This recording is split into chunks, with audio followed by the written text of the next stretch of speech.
Thumbcoast TV and WGRT bring you St. Clair County at the Mackinac Policy Conference. Sponsored by the Community Foundation of St. Clair County, Michigan Mutual, and Eastern Michigan Bank. Hi, I'm Michael Hensley with Thumbcoast TV. We're here at the Mackinac Policy Conference at the Grand Hotel. With me is Senator Gary Peters. Senator Peters, how are you? It's great to be with you. This conference is amazing. It really a homage to collaboration between all sorts of private and public and elected officials and foundations and a multitude of different sectors of the economy coming together to drive the state forward ultimately. Right. One of the projects that you had a large part in was the Selfridge Air Force Base, the upgrades coming to that. Can you tell us a little bit about that and maybe a little bit of a war story, if you will, on getting that through? Yeah, it's been a long fight to replace two aging aircraft squadrons that we have at Selfridge. We have first off the KC-135s, which are the tanker aircraft that are essential to fuel fighter aircraft or other aircraft on long-range missions. Those airplanes were getting really old. They're going to be decommissioned. In fact, when I announced the fact that we were getting the new planes, we had our press release. The airplane that was behind me in the image was built in 1958. So 1958, the pilots are a whole lot younger than the planes that they're flying, and so it needed to be phased out.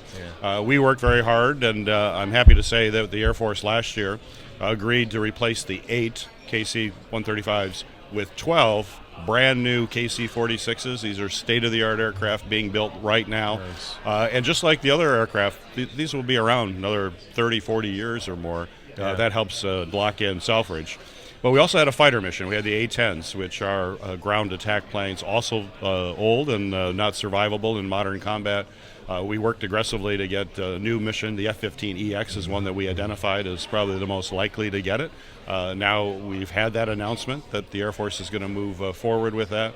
And those planes will be 21.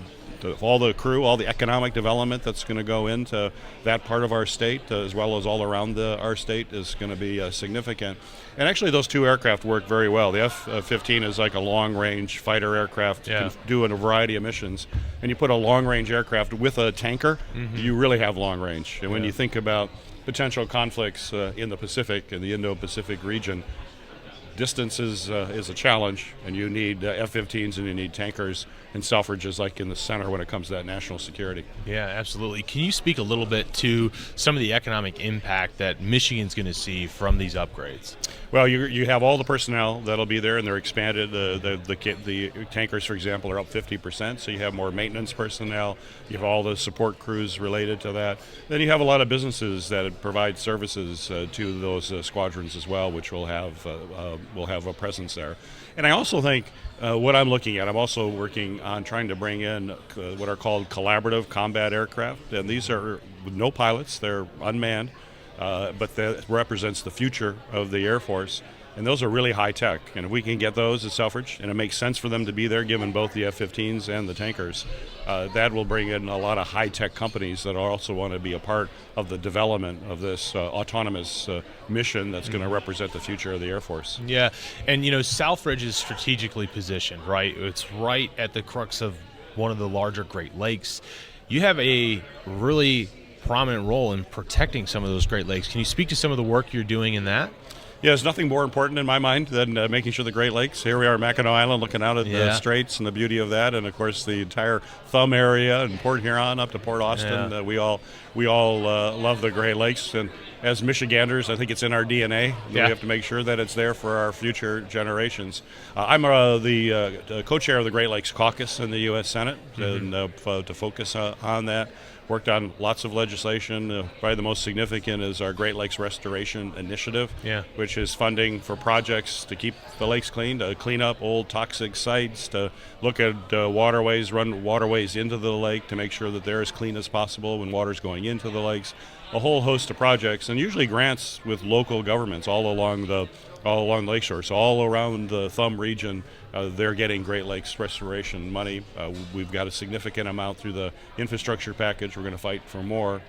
And then I also just created and wrote the legislation and created a center of expertise for the U.S. Coast Guard to deal with oil spills. We know an oil spill is potentially catastrophic for the Great Lakes. We're here at the Straits as an example of a old pipeline that's underneath the Straits. So we need to be prepared. Let's hope to God that never happens, but we better be prepared. So the Great Lakes expertise will train Coast Guard folks to deal with a spill, but also they'll have all the equipment that can immediately respond, and that's going to be in Sault Ste. Marie. They've just started it up a little over a year ago, and I'm continuing to get funding for that unit. It's the first time the Coast Guard's ever done anything like that, and it's a big deal to keep the Great Lakes safe. Well, the Great Lakes are such an important economic driver, from freighters to tourism. It really spans a great vast sectors of each economy, right? Absolutely.